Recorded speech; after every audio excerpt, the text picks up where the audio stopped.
I'm obsessed with the pistol squat. It's one of the skills in my vision board, right next to the handstand. I'm really attracted to this movement because it combines so many abilities: strength, mobility, balance. I also find it super interesting to train the legs just using your body weight, especially when you don't have access to a gym.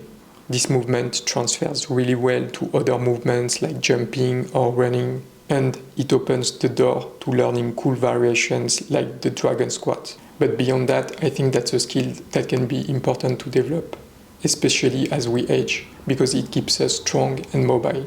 I'm still working on mine. Right now I can do it with my heel elevated, with a counterweight, or on a raised surface.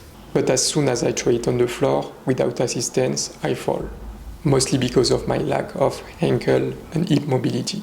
So in this video I want to share how I'm training for it, how I work on my weak points, and maybe you will recognize yourself in this journey. The goal is to document the evolution and come back in a few weeks to see the progress. So let's get into it. The first part is to work on ankle mobility, which is my weakest point.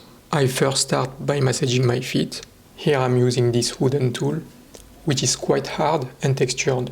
That makes the massage more effective. I try to find tight spots and apply pressure using part of my body weight. It should feel uncomfortable, but not painful. Then I move on to massaging my calves. Here I'm using a wooden stick, and from a kneeling position, I place the stick behind my knee and sit back on my ankle. I can feel tightness there. Then I move the stick to mid-calf.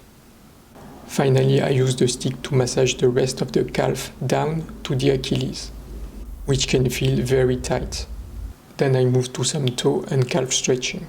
Here I am actively pressing my toes into the floor. That allows for more range of motion.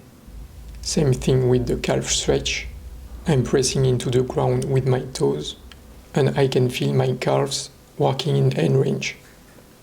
I maintain the contraction for a few seconds, then I lift my toes to activate the opposite muscles. This active stretch helps improve ankle mobility.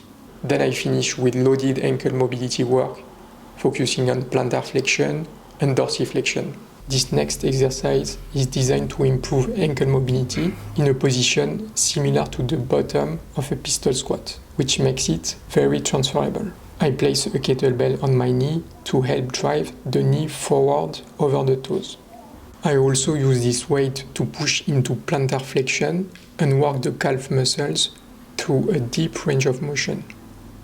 Then I alternate with this dorsiflexion exercise using a kettlebell to create resistance. I hold the kettlebell so it doesn't drop and control the movement. Start with the light weight and increase progressively. If you have access to a gym, a weight plate might make the setup easier. Once I finish the ankle mobility work, I move on to posterior chain activation. I start with some Jefferson curls to prepare my spine and warm up the hamstrings.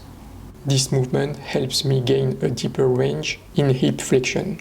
Then I switch to this exercise. I don't really have a name for it, but I find it interesting because it shares similarity with the pistol squat. It's unilateral and the free leg is extended forward, just like in the pistol.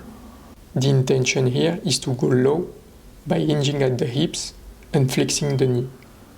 I use a weight to load the posterior chain, which helps activate my back and hamstrings, key muscles for the pistol squat. Then I work on hamstring mobility and hip flexor strength. Both are important to lift the free leg higher in a pistol squat. That's one of my weak points. That's also why I can do the pistol on an elevated surface, because you don't have to lift the free leg as high, but as soon as I try it on flat ground, my leg touches the floor. In this hamstring stretch, I'm being active by pressing my heel into the ground while leaning forward. Then I relax to increase the range of motion and repeat. I alternate this stretch with some straight leg lifts to work the hip flexors, which are key to controlling the free leg during the movement. All the previous exercises help me have better posture, mechanics, and range of motion when I practice the actual pistol squat. So the last part of my training is about working on the pistol squat itself, but with some assistance. Here I'm using plates, one as a counterweight and one to elevate my heel. This helps with balance and stability and prevents me from falling at the bottom. As I get stronger and more stable, I will reduce the counterweight and slowly lower the heel elevation until I can do it flat on the floor. The last exercise is an isometric hold at the bottom of the pistol squat. I'm not going all the way down, I stop before losing tension in the posterior chain. I train this position because it's the hardest part of the movement for me. The goal is to gain strength there to make the full pistol squat more accessible.